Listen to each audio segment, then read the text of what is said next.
안녕하세요. 부산 이혼 전문 변호사 정효목입니다. 우리나라에서 일반적으로는 협의이혼을 가장 많이 활용하고 계십니다. 그런데 실제로 협의이혼이 잘 안 되고 있는데요. 그 이유에 대해서 오늘 말씀드리고자 합니다. 아마 이 동영상을 보시는 분들은 이혼을 고민하시는 분들이 많으실 것 같습니다. 만약에 남편이나 아내가 큰 잘못을 했으면 협의이혼도 좀 잘해줄 것 같은데 생각보다 어려운 부분들이 좀 있는 것 같습니다. 그래서 왜 협의이혼을 잘 해주지 않을까 이런 고민들을 많이 하신다고 하셨습니다.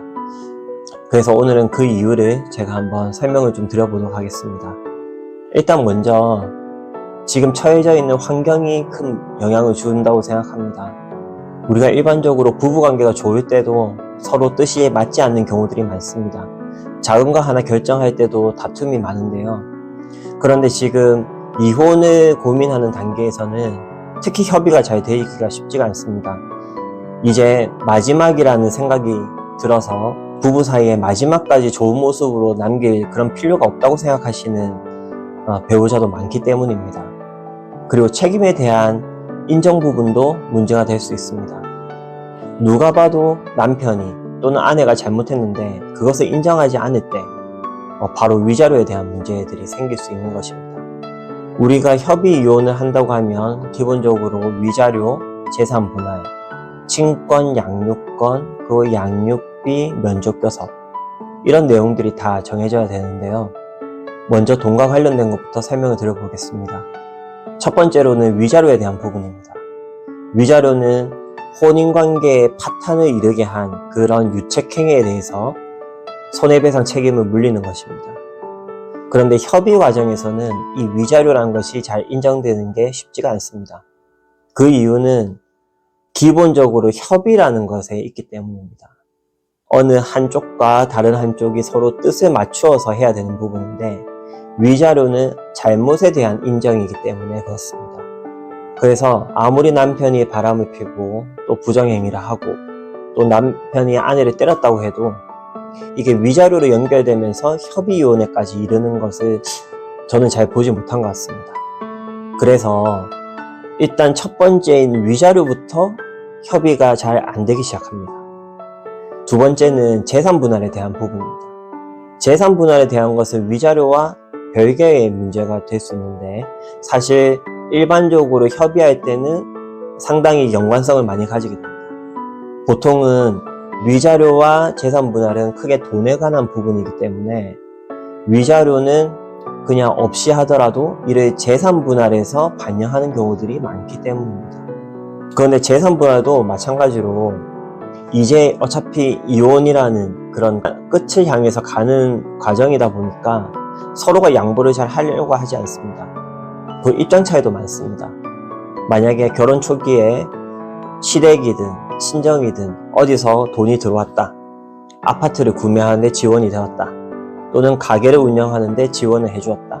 이런 부분이 있을 때 단순히 부부 사이의 문제가 아니라 한 가문 또 반대의 가문, 가문과의 그런 싸움이 될 수 있다는 것입니다.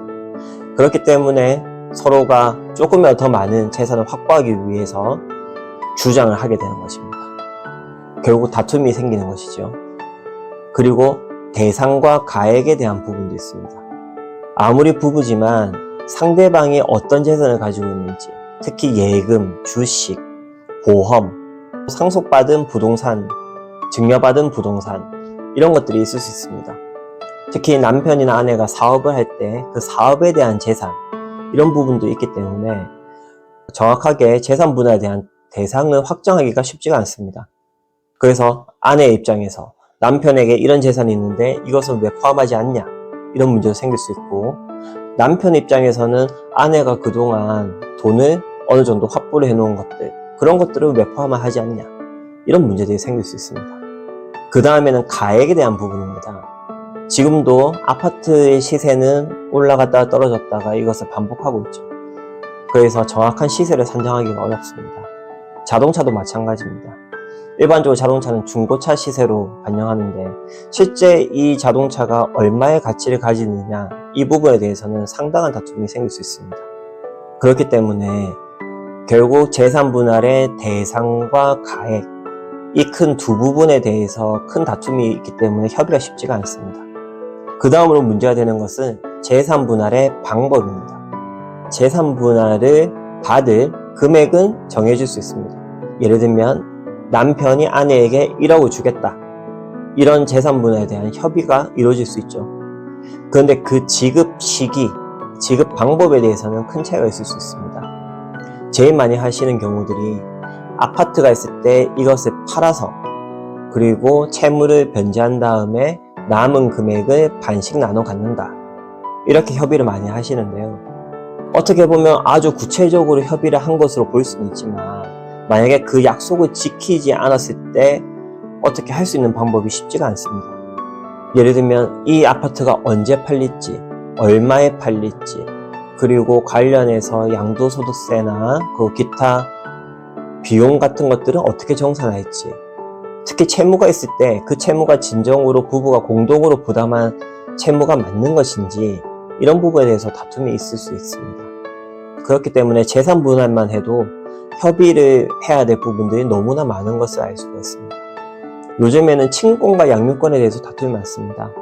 예전에는 아내가 주로 양육하고 친권하고 다 가져오는 그런 모습들이 좀 자연스러웠는데 요즘에는 남편분들도 아이의 친권과 양육권에 대해서 강력하게 주장을 하고 있기 때문에 소송에서도 다툼이 많이 되고 있습니다.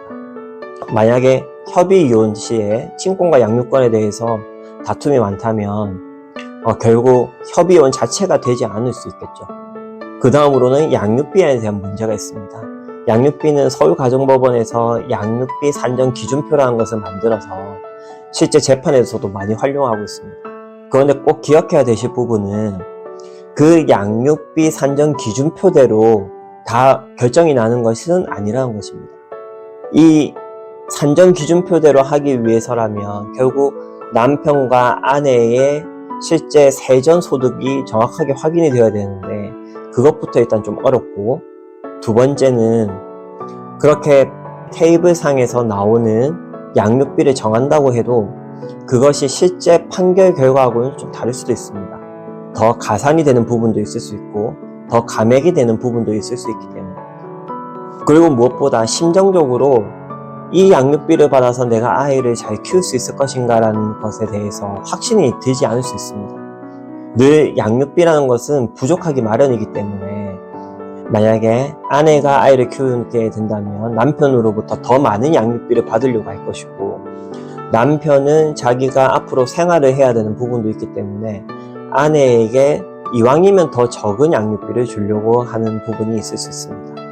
양육비라는 것이 기본적으로는 아이들의 성장을 위해서 사용되는 금액이지만 실제 지급하는 방법을 보면은 보통은 남편이 아내에게, 그러니까 아이를 키우지 않는 사람이 아이를 키우는 사람에게 계좌이체로 지급하는 기 때문에 결국 이것이 상대방 배우자에게 주는 돈이라고 인식하는 부분이 많기 때문입니다. 그래서 양육비에 대해서는 매월 10만 원 정도의 차이만 나도 협의가 잘 되지가 않는 부분이 있습니다. 그래서 결국 이런 부분들에 대해서 다 협의가 어느 하나 쉽지가 않기 때문에 협의 이혼 과정이 되게 어렵게 됩니다.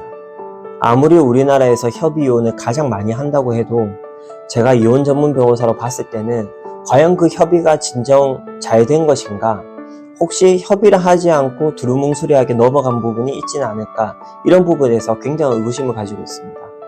실제로 저를 찾아서 오신 분들 보면 협의 이혼을 대충 했다가 나중에 이것이 문제가 되어서 다시 별도의 소송을 제기를 하기 위해서 오시는 분들이 많습니다. 그만큼 협의 이혼이 제대로 되지 않았다는 뜻이 됩니다. 예를 들어 협의는 모든 것을 다 완벽하게 했는데 그것을 상대방이 이행을 하지 않았을 때 과연 내가 이것을 법적으로 강제 집행 절차를 통해서 할 수 있느냐, 이런 부분까지도 제대로 검토가 되어 있지 않은 부분도 많았습니다. 또 어느 한쪽이 상대방에게 재산 분할이든 위자료든 어떤 명목으로 돈을 주기로 했는데 그것을 지키지 않고 그 아파트를 팔아서 그 돈을 은닉했을 때 그때는 또 어떻게 해야 될 것인가, 이런 부분에 대해서도 많은 문제가 생길 수 있습니다. 그래서 바로 이런 점들 때문에 이혼에는 서로 동의를 하지만 협의가 잘 되지 않는다. 이렇게 말씀드릴 수가 있겠습니다. 그러니까 이런 부분들은 지극히 자연스러운 것입니다. 그래서 제가 협의이혼에 대해서 물어보시는 분들이 오면 물론 이야기를 들어보지만 대부분의 경우에는 이것은 협의가 잘 되지 않을 것 같다. 이렇게 제가 말씀을 드린 경우가 상당히 많습니다. 그래서 지금 협의가 안 된다고 해서 조바심 내거나 너무 좌절하시거나 그럴 필요는 전혀 없고 너무나 자연스러운 현상이다. 이렇게 이해하시면 되고요.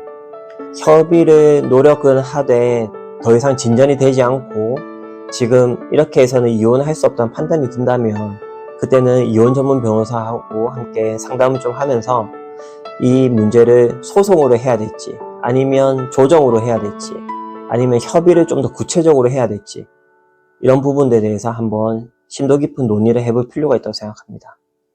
네, 오늘 이야기는 여기까지 하도록 하겠습니다. 많은 도움 되었으면 좋겠습니다. 감사합니다.